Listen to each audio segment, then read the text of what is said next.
Isang Pilipino nga ba ang susunod na Santo Papa? Sa gitna ng lumalalang kondisyon ng kalusugan ni Pope Francis, marami na ang nagsisimulang magtanong kung sino ang maaaring humalili sa kanya bilang pinuno ng simbahang Katoliko. Isa sa mga pangalan na madalas mabanggit ay si Cardinal Luis Antonio Tagle. Ngunit bakit nga ba siya isa sa mga itinuturing na malakas na kandidato? Alamin natin ang top 5 na dahilan kung bakit si Cardinal Tagle ang maaaring maging susunod na Santo Papa. Ito ang Kaalaman Studios, at bago tayo magpatuloy, huwag pa rin kalimutang i-like, share, comment at subscribe ang ating channel at i-click ang notification bell para maging updated ka sa mga susunod nating mga kaalaman.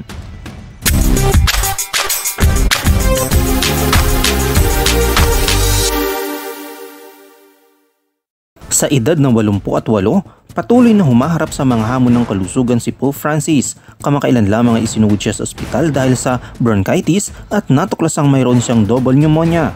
Dahil dito, mas lumalakas ang espekulasyon kung sino ang maaaring pumalit sa kanya.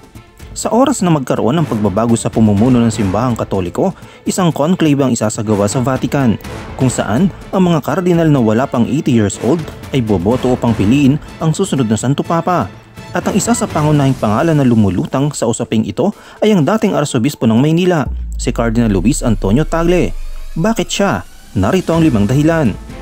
Una, malapit siya kay Pope Francis. Madaling mapansin ang pagkakahawig ng estilo ng pamumuno ni Cardinal Tagle kay Pope Francis. Pareho silang may progresibong pananaw sa simbahan, lalo na pagdating sa pagsasama at pagbibigay ng awa sa mga nasa laylayan ng lipunan. Sa katunayan, si Pope Francis mismo ang nagtalaga kay Cardinal Tagle bilang prefect ng Congregation for the Evangelization of Peoples noong 2019. Isang napakahalagang posisyon sa Vatican na nangangasiwa sa pagpapalaganap ng pananampalatayang Katoliko sa buong mundo. Pangalawa, malawak ang kanyang karanasan sa simbahan. Si Cardinal Tagle hindi lamang isang Pilipinong leader ng simbahan, isa rin siyang pandaigdigang pinuno. Bukod sa pagiging dating Arsobispo ng Maynila, siya rin ay may malalim na karanasan sa teolohiya at misyon ng simbahan. Siya ay nag-aral ng Pontifical Gregorian University sa Roma at nakilala bilang isang matalinong scholar ng pananampalataya.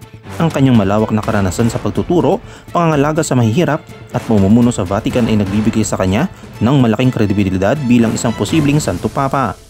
Pangatlo, malakas ang suporta ng lumalawak na Katolikong populasyon sa Asia.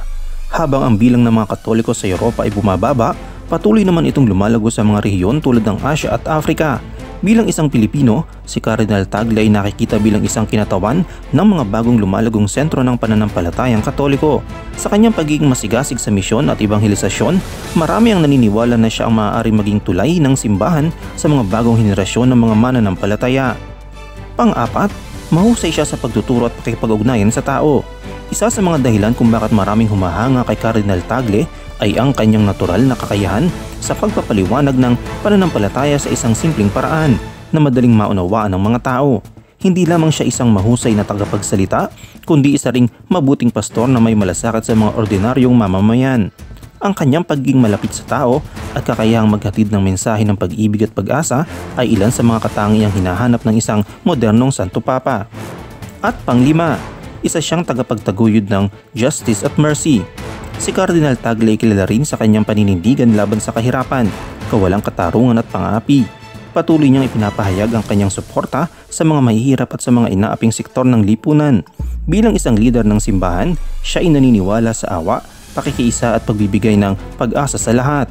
Isang pananaw na malapit sa puso ni Pope Francis at ng maraming Katoliko sa buong mundo. Ano nga ba ang hinaharap ng simbahan?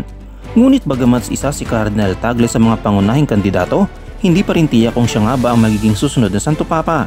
May iba pang malalakas na contenders tulad ni Cardinal Pietro Parolin ng Italia na isang batikang diplomat ng Vatican at Cardinal Fridolin Ambogo Bisongo na mula sa Africa na may matibay ng paninindigan sa mga tradisyonal na turo ng simbahan.